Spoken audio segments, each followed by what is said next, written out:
এই শহরটা জেনার শহর। আমাদের এই ঢাকা শহর জেনার শহর। আপনাকে এটা বোঝার জন্য আমার লেকচার না শুনে আপনি পেপার পত্রিকা ঘাটেন, অনলাইন সার্চ করেন, দেখবেন এই শহরে আনাচে কানাচে জেনা হয় এবং ওপেন জেনা হয়, মানুষ জেনাকে হালাল মনে করে।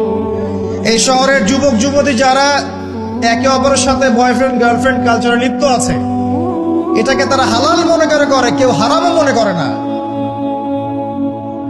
কত বড় সাহস দেখায়। আর রাস্তা দিয়ে আমরা হেঁটে গেলেও বয়ফ্রেন্ড গার্লফ্রেন্ড এসে আমাদেরকে সালাম দেয়, হুজুর আমাদের জন্য একটু দোয়া করেন। তো প্রত্যেকটা পার্কে পার্কে যাবেন, এই যে আপনাদের রেস্টুরেন্ট গুলোতে যাবেন, দর্শনীয় যে স্পট গুলো সেখানে যাবেন, বেধার সে জেনা হচ্ছে, জেনা আর জেনা।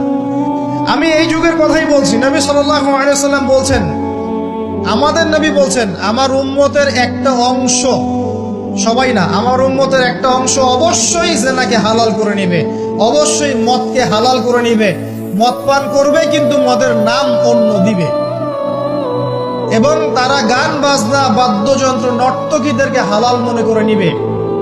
নবী সাল্লাল্লাহু আলাইহি ওয়াসাল্লাম বলেছেন, যখন সমাজে এরকম পাপ বাড়ে তখন সমাজে এমন সব রোগ ব্যাধি আসে যা আগে কখনো ছিল না। এবং এদের ব্যাপারে নবীজি বলেছেন, একদিন সকালবেলা আল্লাহ পাক এদেরকে বানর এবং শুয়োর বানিয়ে দিবেন।